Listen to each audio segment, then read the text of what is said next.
دوستوں، میں مدثراحمد انقلاب ٹی وی کے لیے خصوصی پیشکش شمشیر بے نام میں آپ تمام کا استقبال کرتا ہوں۔ دوستوں، امریکہ میں پچھلے دنوں جارج فلیڈ نامی ایک شخص کا قتل ہوا تھا اور یہ قتل کرنے والا ایک گورا پولیس اہلکار تھا۔ جارج فلیڈ کی موت کے بعد امریکہ میں بسے ہوئے تمام کالے لوگ متحد ہو گئے اور حکومت سے مطالبہ کرتے رہے کہ انہیں یکساں حقوق دیا جائے، انہیں تحفظ فراہم کیا جائے اور ان پر جو زیادتی ہو رہی ہے اس زیادتی کو ختم کرنے کے لیے حکومت سخت ترین قوانین بنائے جائے۔ حالانکہ ابتدا میں امریکہ کے صدر ڈونلڈ ٹرمپ نے ان مطالبات کو پورا کرنے کے بجائے دھمکیاں دیتے رہے کہ اگر احتجاجی نہ مانتے ہیں تو ان کے خلاف سخت قانونی کارروائی کی جائے گی اور ان پر گولیاں برسائی جائے گی۔ لیکن جو قوم اپنے حق کے لیے لڑ رہی تھی وہ اپنے مقصد سے یہ قدم بھی پیچھے نہیں ہٹے اور آگے ہی بڑھتے رہے، جس کے بعد امریکہ کی حکومت کو مجبور ہونا پڑا کہ وہ وہاں کے اقلیتوں کے تحفظ کے لیے ایسے بہترین قانون بنائے جائیں جس سے آنے والے دنوں میں جارج فلیڈ کے جو معاملات پیش آئے ہیں ایسا کوئی معاملہ پیش نہ آئے۔ اس کے بعد سے کچھ حالات بہتر ہوئے ہیں، لیکن اب بھی وہاں پر حالات کشیدہ ہیں، بدستور کشیدہ ہیں اور ان کا مطالبہ ہے کہ جب تک اس قانون کو پارلیمنٹ میں منظور نہیں کیا جاتا اس وقت تک وہ اپنا احتجاج جاری رکھیں گے۔ تو دوستو، دوسری جانب ہم ہندوستان کی بات کرتے ہیں۔ ہندوستان میں کس طرح سے CAA، NRC اور NPR کے معاملے کو لے کر مسلم نوجوانوں کو گرفتار کیا جا رہا ہے اور مسلمانوں کو جیلوں میں ٹھوسا جا رہا ہے۔ اس سلسلے میں سوشل میڈیا پر تو خوب بحث و مباحثے ہو رہے ہیں، لیکن عملی طور پریکٹیکل لیول میں اس سلسلے میں کوئی بھی کسی بھی طرح کا کام نہیں ہو رہا ہے۔ خاص طور سے مسلمانوں کے جو رہبر ہیں، رہنما ہیں، لیڈر ہیں، ملی و سیاسی قائدین ہیں، ان کی جانب سے آواز نہیں نکل رہی ہے۔ لگتا ہے انہیں کرونا نہیں بلکہ فالج کا اثر ہوا ہے۔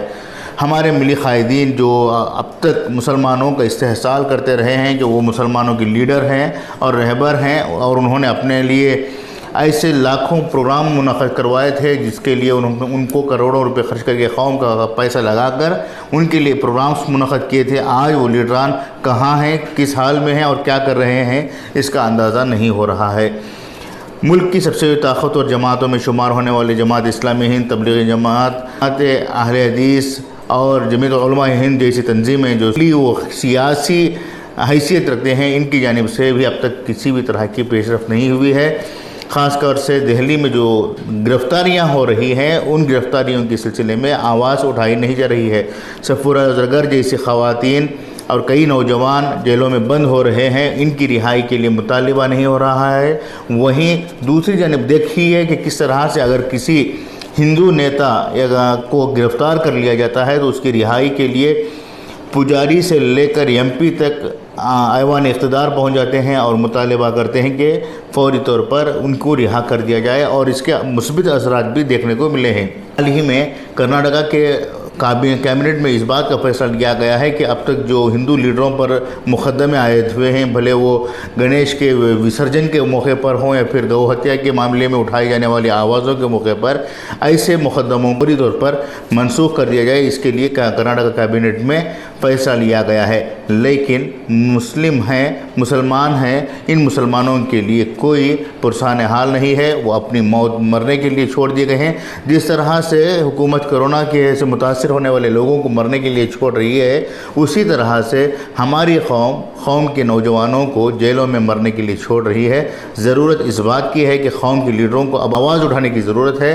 آن لائن گیم کھیلنے کی ضرورت نہیں ہے، بلکہ عملی طور پر آواز اٹھانے کی ضرورت ہے۔ بھلے کرونا رہے یا نہ رہے، ہماری یہ ذمہ داری ہونی چاہیے کہ ہم پریکٹیکلی حکومت کے سامنے اپنا احتجاج درج کروائیں۔ جس طرح سے پچھلے دنوں شاہین باغ عام کیا گیا تھا، اسی طرح سے آج متبادل ذرائعوں کا استعمال کرتے ہوئے اپنے احتجاج کو درج کرانے کی ضرورت ہے۔ ٹیپو سلطان کا کہنا ہے کہ گیدڑ کی 100 سالہ زندگی سے شیر کی ایک دن کی زندگی بہتر ہے، تو مسلمانوں کو چاہیے کہ آج وہ شیر بن کر آگے آئیں، گیدڑ کی زندگی سے توبہ کرتے ہوئے گیدڑ کو ختم کر دیں۔ نئی فکر کے ساتھ، نئی بات کے ساتھ ہم دوبارہ آپ کے سامنے پیش ہوں گے۔ تب تک کے لیے میزبان مدثراحمد کو اجازت دیں۔ شکریہ۔